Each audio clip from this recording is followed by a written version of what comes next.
Students, today we are going to start with chapter number 9, which is weather, climate and temperature zones. It is ninth chapter of your SST. First of all, we will read about weather and climate. Weather और climate क्या होते हैं और उनमें क्या difference है. Weather refer to atmospheric condition at a place for short period of time. जो थोड़े टाइम के लिए एक जगह पे रहता है, एक जगह पे एटमॉस्फेरिक जो उसकी कंडीशन है एरिया की, वो जो चेंज होती है उसे वेदर बोलते हैं. फॉर एग्ज़ाम्पल, अभी क्लाउडी हो गया, अभी रेनी हो गया, अभी सनशाइन हो गया, तो ये है change of weather.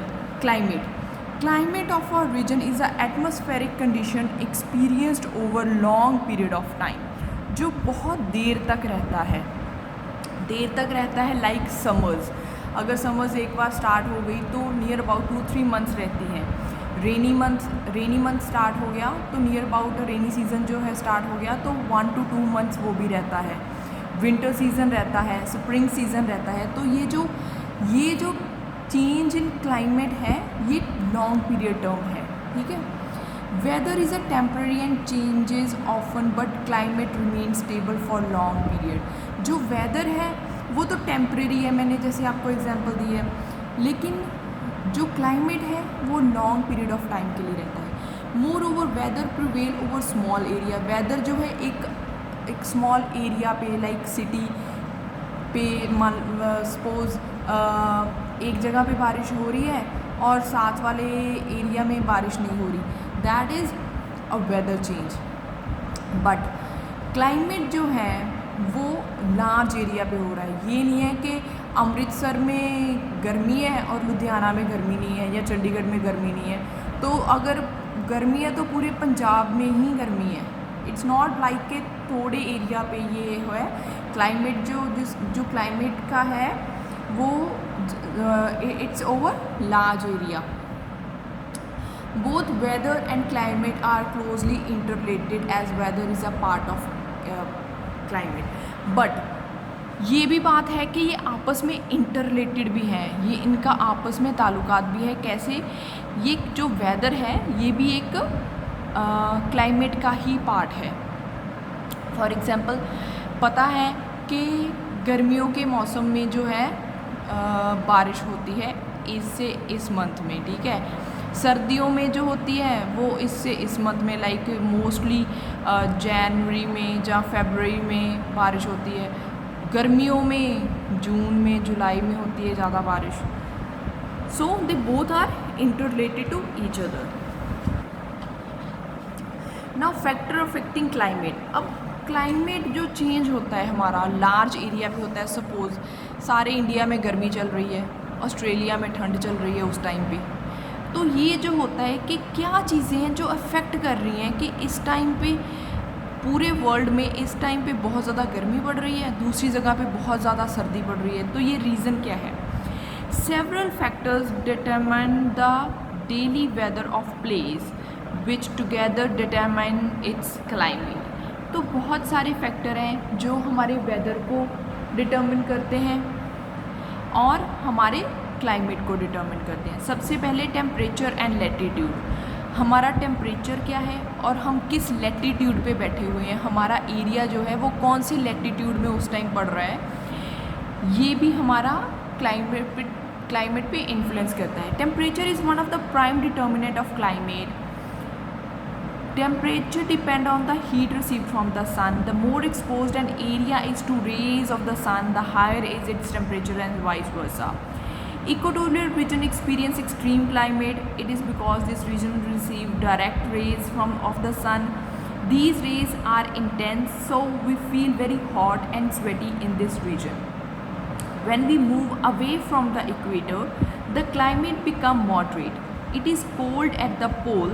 This is because the places located in this belt receive oblique rays of the sun and spread out over large areas. So it is less hot in these region. अब वो बोल रहा है कि temperature जो है वो एक प्राइम डिटर्मिनेंट है, एक मेन है क्लाइमेट को चेंज करने वाला. क्योंकि टेम्परेचर जो है वो किस पे डिपेंड कर रहा है, जितनी हीट मिल रही है सन से, जितना ज़्यादा एरिया एक्सपोज होगा, सपोज इन दिस फिगर ये एरिया ज़्यादा एक्सपोज्ड है सन को, तो यहाँ पर क्या होगा, ज़्यादा गर्मी होगी, ज़्यादा हीट एब्जॉर्ब कर रहा है सन से, डायरेक्ट रेज पड़ रही हैं, तो this region would be colder as compare to this, क्योंकि इस पर डायरेक्ट सन रेज पड़ रही है, इस पर नहीं पड़ रही। सेकेंडली वो बोल रहा है कि जो इक्वेटोरियल, जो इक्वेटर के पास जो एरिया है वहाँ पे ज़्यादा गर्मी होती है। द रीज़न बीइंग इज़ कि जो सन रेज हैं वो डायरेक्ट उस पर पड़ती हैं, लेकिन जो पोल्स हैं, पोल्स पे क्या होता है, ओब्लीक रेज, थोड़ी टेढ़ी रेज जाती हैं, ठीक है, ओब्लीक रेज जा रही हैं, तो उसकी वजह से वो स्प्रेड हो रही हैं और कम पड़ रही हैं पोल्स पे। तो जो पोलर एरिया है अर्थ का, that is much more colder than the equatorial region. Now prevailing winds, अब जो विंड्स हैं वो कैसे आती हैं और कैसे चलती हैं वो, the temperature prevalent in a place governs the flow of wind, wind blow from a cool place to a hot place.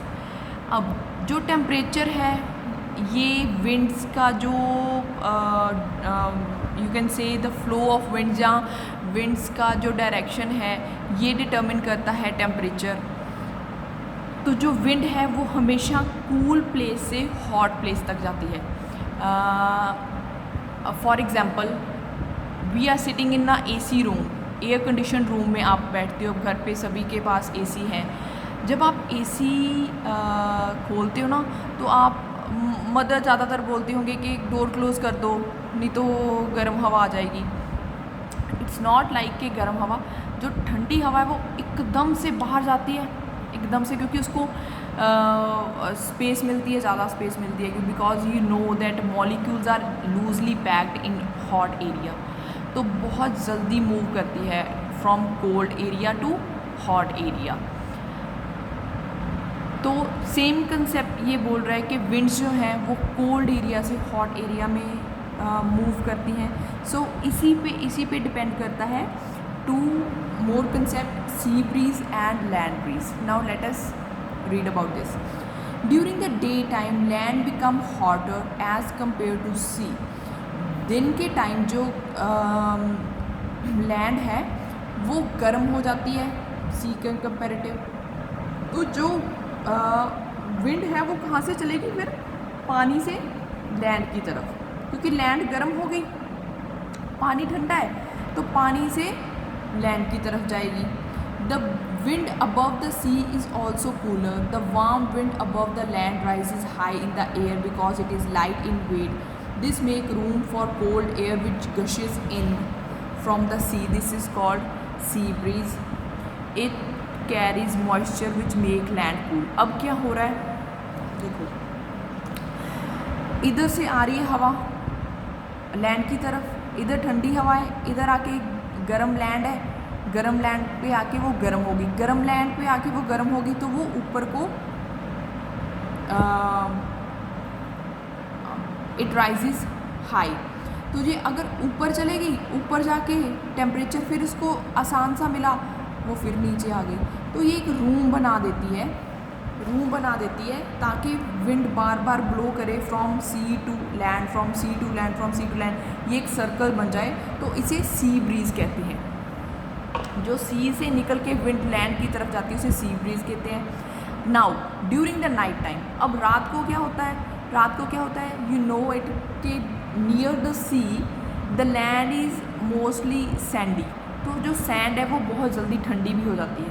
तो रात को क्या होता है कि it's cool down, the land cools down, ठीक है। तो लैंड अगर कूल डाउन हो गई तो हवा कहाँ से चलेगी, फ्रॉम लैंड टू सी, ठीक है जी। This is known as land breeze. तो ये लैंड ब्रीज, इस हवा को हम लैंड ब्रीज बोलेंगे।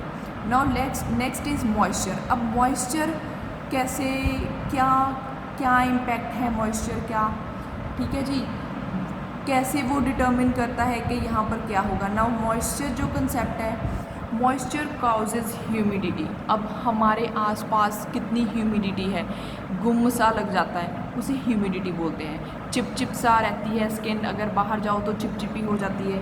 इट मीन्स चिपचिपी हो जाती है, इट मीन्स कि जो हवा है बाहर वाली उसमें पानी रहता है, तो जिस हवा में मॉलिक्यूल्स ऑफ वाटर रहें उसे हम ह्यूमिड एयर बोलते हैं। क्या बोलते हैं? Humid air. Moisture causes humidity. The closer a place is to sea, the more cool and humid it is, and vice versa. Humidity affects the climate of a place as it causes rainfall. In cold area, humidity causes snowfall. The humidity of a place depends on the factors such as distance of the place from the sea and direction of the winds. As a result, coastal area are more humid than area which are far away from the sea. तो जहाँ पर पानी ज़्यादा होता है ना, वहाँ पर ह्यूमिडिटी बहुत ज़्यादा होती है। For example now a days हमारे आसपास हमारे पैडी, अब पैडी है, ये राइस ग्रो किए हुए हम ना, तो पैडी क्रॉप्स हैं सारे पासे और उसमें पानी है, तो उसी की वजह से जो ह्यूमिडिटी है बहुत ज़्यादा है। तो इस पैराग्राफ में बोल रहे हैं कि जितना भी सी के पास एरिया है उसमें ह्यूमिडिटी बहुत ज़्यादा होती है। ठीक है जी, जितना ज़्यादा वहाँ से दूर जाएगा ह्यूमिडिटी कम होती जाएगी। ठीक है। Now altitude.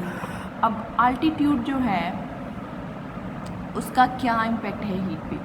Like humidity, altitude also inverses the impact of heat. जो आल्टीट्यूड है वो ह्यूमिडिटी की तरह ही है, जैसे जैसे हमारी हाइट इंक्रीज़ होती जाएगी टेम्परेचर वैसे वैसे फॉल करता जाएगा या वैसे वैसे ही कम होता जाएगा, हवा ठंडी होती जाएगी। जैसे जैसे हम नीचे आए जाएंगे हाइट से वैसे वैसे गर्मी बढ़ती जाएगी। एग्ज़ाम्पल इसकी अपना हिल स्टेशंस ले लो। ठीक है, आप हिल स्टेशंस पे जाते हो, वहाँ पे जी मौसम बड़ा ठंडा है, गर्मियों में भी ठंडा है। रीज़न बीइंग इज़ आल्टीट्यूड है, ऊंचाई है।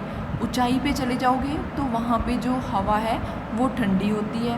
ठीक है जी, तो जैसे जैसे हम वापस आते हैं वहाँ से गर्मी फिर वैसे की वैसी हो जाती है, क्योंकि हम नॉर्मल लेवल पे आ जाते हैं। Now temperature zone. अब ये भी एक इम्पॉर्टेंट कंसेप्ट है टेम्परेचर जोन का। We will do this temperature zone in next assignment so that you will be able to understand it. अभी के लिए आप लर्न करोगे कि वेदर और क्लाइमेट में क्या डिफरेंस है, टेम्परेचर और लैटिट्यूड जो है वो कैसे इम्पेक्ट करता है हमारे क्लाइमेट और वेदर को। जो विंड्स हैं वो दो तरह की हैं, सी ब्रीज एंड लैंड ब्रीज, वो क्या होती हैं। मॉइस्चर कैसे डिटर्मिन करता है हमारे वेदर को, ऑल्टीट्यूड कैसे वेदर को डिटर्मिन करता है। नेक्स्ट असाइनमेंट में हम करेंगे टेम्परेचर जोन के टेम्परेचर जोन क्या क्या हैं और उनके कौन कौन सा एरिया उसमें आता है और क्या क्या उसका इम्पैक्ट है। उसके साथ ही हम इसके क्वेश्चन आंसर्स जो हैं वो डिस्कस करेंगे। Okay, thank you, that's all for today.